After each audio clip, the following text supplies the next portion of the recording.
Hello everyone, welcome to my channel Bang Chan happy moment. आपका मेरे FF सुनने के लिए बहुत बहुत थैंक यू। और जो लोग मेरे एफएफ का वेट कर रहे थे उनसे आई एम रियली सॉरी, मैं बहुत सारा लेट हो गई। तो अब हम इन लव ऑफ पोयम का पार्ट 7 स्टार्ट करते हैं ना। तो लास्ट पार्ट में हमने देखा था कि मिस जंग यानली घर आई थी और भी उन्हें देखकर बहुत ज़्यादा हैप्पी था।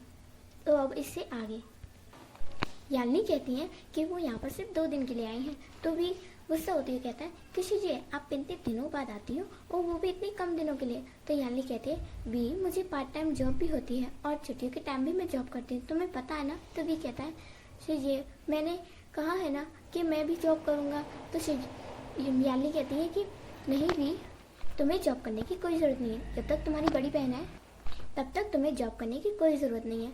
ये बात देखकर मिस जियांग को बहुत गुस्सा आता है और वो यानली के सामने वी को कुछ नहीं कहती हैं। फिर हमारा सीन शिफ्ट होता है और नाइट का सीन देखते हैं जब सब लोग सोने को हो रहे थे। उस टाइम लाइट चली गई थी और इसलिए सब लोग छत पर सोने चले जाते हैं और सभी लोग छत पर एक साथ सोते हैं ज़मीन पर बिस्तर बिछाकर। तभी यानली वी के बगल में सोती है और वो वी से कहते हैं वी हम कितने दिनों बाद अब मैं अपने छोटे भाई के पास सो रही हूँ, अब मैं तुमसे ढेर सारी बातें करूँगी। तो वी कहता है कि हाँ शीजिए, मुझे भी आपसे कुछ बात पूछनी थी। तो यानली कहती है हाँ बोलो वी, तुम्हें क्या बात कहनी है। तो वी कहता है कि शीजिए ये प्यार क्या होता है। तो यानली हंसते हुए कहती है प्यार, तो तुम्हें आखिरकार इसमें इंटरेस्ट आ ही गया। तो वी कहता है कि नहीं शीजिए, मुझे बस कुछ जानना था। तो शीजिए कहती है कि ठीक है, प्यार जब हमें उस शख्स की हर एक चीज़ अच्छी लगने लगे, सिर्फ उसे देखने से ही सुकून मिल जाए और हम इसके बिना रह ना पाए, वो प्यार होता है। तो भी कहता है ओह अच्छा, क्या इतना आसान होता है। तो यानी कहती है कि नहीं, आसान प्यार होना नहीं, प्यार को निभाना होता है। भी कहता है वो कैसे। तो यानी कहते हैं जब तुम्हें प्यार होगा तब तुम्हें पता चलेगा। वैसे क्या हमारे वी को कोई मिल गया। तो वी कहता है नहीं नहीं नहीं शीजिए, अभी तो कोई नहीं है। तो यानी कहती अच्छा, और बता तुम्हारे और कितने फ्रेंड बने क्लास में। तो वी कहता है नहीं शीजिए, मुझे आपको पता है ना, मुझे किसी से बात करनी पसंद नहीं है। तो यानी कहती है वो तो पता ही है, तुम हमसे तो खूब बातें करती हो, लेकिन किसी और से क्यों नहीं करते हो। तो वी कहता है कि मुझे बस पसंद नहीं है। और फिर ये दोनों ऐसे ही बातें करते हैं। यानी वी की पढ़ाई के बारे में बात करता है और भी उन्हें आंसर देता है कि ये उसकी पढ़ाई चल रही है। और यानी फिर प्लान बनाती है कि उन्होंने एक दिन की छुट्टी ली है तो वो अपनी फैमिली को, मतलब कि अपने छोटे भाइयों को बाहर घुमाने ले जाएंगी। तो फिर अगले दिन भी छुट्टी ले लेता है और फिर वो लोग घूमने जाते हैं, पार्क जाते हैं और यानी उन्हें कई सारी चीज़ें दिखाती हैं और उन्हें आइसक्रीम भी खिलाती हैं। तो भी इस बात से बहुत खुश था, लेकिन मिस जियांग इस बात से और भी ज़्यादा गुस्सा हो गई थी कि याली अपने भाई पर खर्चा करे तो ठीक है, लेकिन ये भी तो सगा भाई नहीं है, फिर भी याली से इतना ज़्यादा क्लोज है, अपने बारे में तो सोचती ही नहीं। ऐसे ही 2 दिन बीत जाते हैं। फिर 2 दिन बाद यानी जाती है तो भी बहुत रोता है, कहता है कि जी अगली बार जल्दी आना। तो यानी कहती है हाँ, और तुम्हें कुछ मंगाना हो तो मुझे कह देना। तो भी कहता है जी शीजिए, और मेरे लिए नए नए क्लॉथ लाने के लिए बहुत बहुत थैंक यू। तो यानी कहती है कोई बात नहीं भी, और हाँ उनमें से मैंने कुछ स्पेशल ड्रेस भी दी है तुम्हें, उन्हें पहनना ज़रूर। तो भी कहता है हाँ शीजिए। तो ऐसे ही यानी चली जाती है। मैडम यू वी को गुस्से में देखते हुए कहती है हो गया, अब जाओ और सबके लिए लंच बनाओ। तो भी कहता है मैडम यू क्या आज सर्वेंट नहीं आए। तो मैडम यू कहती है हमारे पास पैसे नहीं है सर्वेंट को पैसे देने के लिए, और वैसे भी तुम्हें तो आता है ना खाना बनाना, मैंने तुम्हें सिखाया है ना सब, सर्वेंट भी तुम्हें सिखा चुकी है, तो आज से खाना तुम बनाओगे। वी कहता है ओके मैडम यू। और फिर जियांगचैंग अपने रूम में था, वो बाहर आते हुए कहता है कि मॉम मुझे भूख लगी है। तो मैडम यू वी से कहती है जाओ अब जाकर सबके लिए खाना बनाओ। तो वी का मुंह दास हो जाता है, वो सैड हो जाता है और फिर वो किचन में जाता है और सबके लिए लंच बनाता है। जब जियांगचैंग देखता है कि वी ने आज लंच बनाया तो जियांगचैंग कहता है कि मॉम आज सर्वेंट नहीं आई। तो मैडम यू कहती है कि हमारे पास इतनी भी अर्निंग नहीं है, मैं सर्वेंट इसलिए रखती थी क्योंकि मैं भी जॉब पर जाती हूँ, भले ही पार्ट टाइम जॉब पर जाती हूँ, लेकिन मैं भी थक जाती थी इसलिए मैंने सर्वेंट रखी थी। और वैसे भी अब वी कर ही क्या रहा है, ना वो जॉब कर रहा है ना ही कुछ, अभी वो पढ़ाई ही तो कर रहा है और वो खाना भी बना सकता है। तो जंगचंग कहता है कि मैं भी वी की मदद करूँ। तो मैडम भी कहती है नहीं, तुम्हें कोई ज़रूरत नहीं है, पढ़ाई पर ध्यान दो। तुम्हें पता है ना, तुम्हें आगे जाकर एक अच्छी सी कंपनी में जॉब लेकर अपना घर भी संभालना है। तो जंगचंग कहता है ओके मॉम। अब रोज़ का हो गया था। मैडम यू ने अब दोनों टाइम के सर्वेंट को हटा दिया था और वो दोनों टाइम ही अब वी से ही खाना बनवाती थी। इस बीच वी बहुत सैड सा रहने लगा था, लेकिन वो जब स्कूल जाता था तो उसे वहाँ बहुत अच्छा लगता था क्योंकि उसे वहाँ पर वांगजी दिखता था। वी जब भी वांगजी को देखता था तो वो पूरी दुनिया को भूल जाता था। वांगजी की ब्यूटी में खोकर वो देखता है तो वो बस देखते ही रह जाता है कि वांगजी इतनी कम एज में भी कितना हैंडसम लगता है, कितना ज़्यादा। और निया संग उसे बात बात पर टीज करते रहता है कि वी ये वी वो। तो वी इस बात से कभी कभी परेशान भी हो जाता है और उससे भी बड़ा मज़ा आता है क्योंकि ऐसे फ्रेंड्स के होने पर बहुत अच्छा लगता है। और निया संग वी की फीलिंग्स को समझता है, इसीलिए वी को निया संग के साथ रहना बहुत अच्छा लगता है। ऐसे ही दिन बीत रहे थे। तो वी कहता है मैडम यू अब वी से घर का सारा काम करवाती थी। वी को पढ़ाई के टाइम ख़त्म होते ही वी घर का सारा काम कर देता था, लेकिन वो कोई शिकायत नहीं करता था क्योंकि वो मैडम यू की बहुत रेस्पेक्ट करता था। और दूसरी तरफ हमारा वांगजी, वो तो पढ़ाई में बिल्कुल भी ध्यान नहीं देता था। उसे ज़्यादा इंटरेस्ट नहीं था पढ़ाई में, उसे बस अपनी सिंगिंग में इंटरेस्ट था और आगे जाके उसे अपनी डैड की कंपनी तो मिलने ही वाली थी।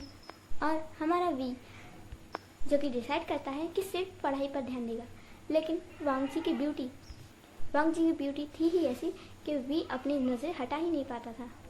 नेहा संग जानता था कि वी वांगजी को सच में पसंद करता है और वो हर्ट भी होगा, लेकिन वो वी को ज़्यादा कुछ नहीं कहता है क्योंकि वी भी एक मैच्योर पर्सन है। भले ही उसकी एज कम है, लेकिन वो एक मैच्योर है। एक दिन नेहा संग वी से कहता है कि वी इस साल अगर तुमने अपनी बर्थडे पार्टी नहीं दी तो मैं तुम्हें बहुत मारूंगा और तुमसे कभी बात भी नहीं करूंगा। तो वी कहता है मुझे नहीं करनी अपनी बर्थडे पार्टी।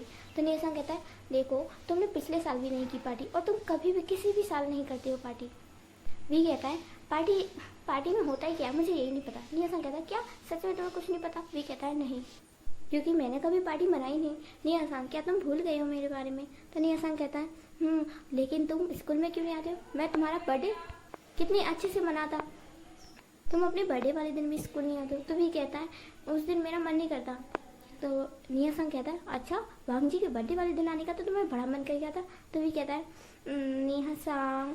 तो नेहा संग कहता है इस बार मुझे कोई एक्सक्यूज नहीं चाहिए, इस साल तुम अपनी बर्थडे पार्टी पर आओगे। तो भी कहता है अच्छा ठीक है मैं मान गया, ठीक है।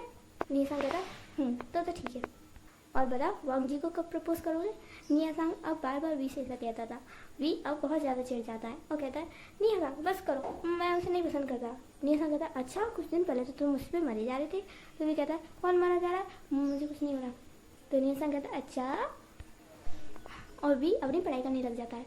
ऐसे ही कुछ दिन बीते हैं, उनके टेस्ट वगैरह कंप्लीट होते हैं और उनकी एग्ज़ाम की डेट भी निकल आती है। तो वी बहुत खुश होता है कि इस बार एग्ज़ाम की डेट कितनी अच्छी आई है, उसकी बर्थडे के बाद आई है। तो निया संग कहता है बर्थडे के बाद ही तो आती है, तुम्हारा बर्थडे 5 अक्टूबर को आता है और एग्ज़ाम फरवरी मार्च में होते हैं। तो फिर वी को याद आता है कि अरे कुछ दिनों बाद तो वांगजी का बर्थडे आने वाला है।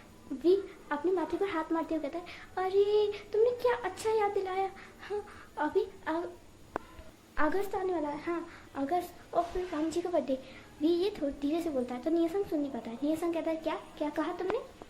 वी कहता है कुछ नहीं। वी इस बार नहीं चाहता था कि वांगजी निया संग उसे टीज करे। वी एक पल के लिए बहुत खुश हो रहा था, फिर दूसरे पल सैड हो जाता है कि वो वांगजी के बर्थडे वाले दिन क्या ही करेगा। निया संग और वी बात कर ही रहे होते हैं, तभी वहाँ पर वी का एक क्लासमेट आता है और वी से कहता है वी मेरी एक हेल्प कर दो। वी कहता है क्या है? तो वो कहता है कि वी मुझे ना तुमसे एक ड्राइंग बनवानी है। सबको पता है वी हर चीज़ के लिए मना कर सकता है, लेकिन ड्राइंग के लिए तो कभी नहीं। तो वी कहता है कल ड्राइंग कहाँ है? तो वो कहता है कि मुझे ना जो साइंस की प्रोजेक्ट फाइल बन रही है उसमें बनवानी है ड्राइंग। तो वी कहता है ठीक है, मैंने सबके तो कार्ड ही दिए, तुम्हारी भी कार्ड ही देता हूँ। एक्चुअली वी के क्लास में जो प्रोजेक्ट फाइल बनी थी सबने वी से ही ड्राइंग करवाई थी, A to Z सबने। हाँ वांगजी को छोड़कर, क्योंकि वांगजी को इन सब चीज़ों में ज़्यादा इंटरेस्ट नहीं था, फाइल बनाने में, होमवर्क करने में, इन चीज़ों में उसे ज़्यादा इंटरेस्ट नहीं था। तो वी कहता है कि ठीक है मैं बना दूंगा। तो निया-सान कहता है अच्छा ठीक है तुम जाओ, मैं थोड़ा कुछ खाकर आता हूँ, मुझे भूख लग रही है। वी कहता है अभी तो लंच टाइम हुआ था। तो निया-सान कहता है मुझे फिर भी भूख है। तो वी का क्लासमेट कहता है अभी टीचर को आने में टाइम है, तो मेरी नोटबुक रूफ टॉप पर रखी है, चलो वहीं चलते हैं। तो वी कहता है ठीक है चलो। तो वो दोनों रूफ टॉप पर जाते हैं। तो भी वहाँ पर देखता है रूफ टॉप पर जाते ही कि वहाँ पर उस क्लासमेट के और भी फ्रेंड बैठे थे। वहाँ पर वांगजी भी बैठा था। तो वी की नज़र वांगजी पर पड़ जाती है और वी फिर अपनी आइज़ को नीचे कर लेता है।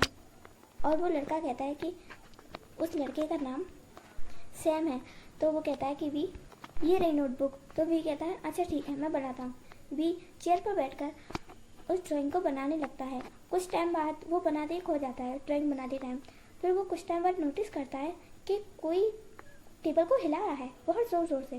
फिर वी नीचे देखता है तो किसी के पैर थे जो बहुत ज़ोर ज़ोर से हिल रहे थे।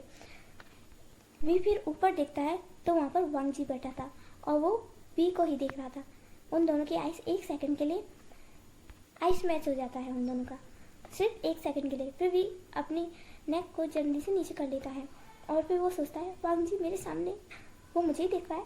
और वो वी सोचने लगता है वांगजी की ब्यूटीफुल आइज, और वांगजी ने आज मास्क पहना था तो वी को तो सिर्फ उसकी आंखें ही दिखेंगी ना। फिर वी थोड़ा बहुत सोचता है वांगजी के बारे में, क्या वो अभी भी मुझे देख रहा है। वी थोड़ा और एक बार नज़र देखता है तो वांगजी कहीं और देख रहा था। फिर वे एक और बार देखता है तो वांगजी उसे ही देख रहा था। तो वी शर्माते हुए वहाँ से जाने लगता है और वो बहुत ज़ोर ज़ोर से पैर पटक पटक कर जा रहा था। तो सैम कहता है कि वी मेरी ड्राइंग तो पूरी कर दो। वी कहता है मैंने आधी काट दी, आधी तुम खुद बना लो। वी शर्माते हुए जल्दी से पीछे आ जाता है और निया-सान देखता है वी भागा भागा जा रहा है। तो निया-सान कहता है अरे अरे क्या हुआ, क्या तुम्हारे पीछे डाकू पड़ गए, या फिर कोई चोर आ गया, या फिर भूत, या फिर। तो वी कहता है तुम चुप हो जाओ प्लीज़। निया-सान कहता है तुम्हें क्या हुआ, अभी तुम इतने अच्छे मूड में गए थे, अभी अभी ये क्या तुम्हारे चिक्स इतने रेड क्यों हो रहे हैं। तो वी कहता है मेरी चिक्स क्या, कुछ नहीं, मुझे कुछ नहीं, एक्चुअली वी ब्लश कर रहा था। तो निया-सान कहता है ओ कहीं। फिर निया-सान कहता है अपने चिक्स पर फिंगर रखते हुए कहता है ओ मुझे पता चल गया। तो भी कहता है निया-सान खबरदार तुमने कुछ भी बोला। तभी पीछे से जंग आ जाता है। वो कहता है क्या हुआ, और वी तुम्हारे चिक्स इतने रेड क्यों हो रहे हैं। तो भी कहता है क्या सच में मेरे चिक्स इतने रेड हो रहे हैं, क्या सच में। वो अपने चिक्स पर हाथ फेर कर देखता है, अपने फिंगर्स को लगा कर देखता है क्या सच में। मुझे नहीं पता। तो निया-सान कहता है मुझे पता है क्यों है। तो भी कहता है निया-सान से गुस्से में उसे देखते हुए कहता है निया-सान खबरदार। निया-सान हंसने लगता है और जंग कहता है तुम दोनों आपस में क्या बातें करते रहती हो, मुझे कुछ बताते भी नहीं हो। जंग पाउट बनाते हुए ऐसे कहता है। तो निया-सान कहता है ओ माय सिली बॉय, ओ तुम हमेशा बेवकूफ़ रहोगे, इसलिए हम तुम्हें कभी नहीं बता सकते ये बात। तो जंग बहुत गुस्से में आ जाता है, कहता है तुम मेरा हमेशा मजाक उड़ाते रहते हो, मैं तुम्हें जान से मार दूंगा आज। तो वो दोनों लड़ने लगते हैं। वी उन्हें हटाते हुए कहता है हटो तुम दोनों, इतना क्यों लड़ते हो। तभी वी देखता है कि सैम नीचे आ रहा था और उसके पीछे वांगजी भी आ रहा था और उनके फ्रेंड्स भी आ रहे थे।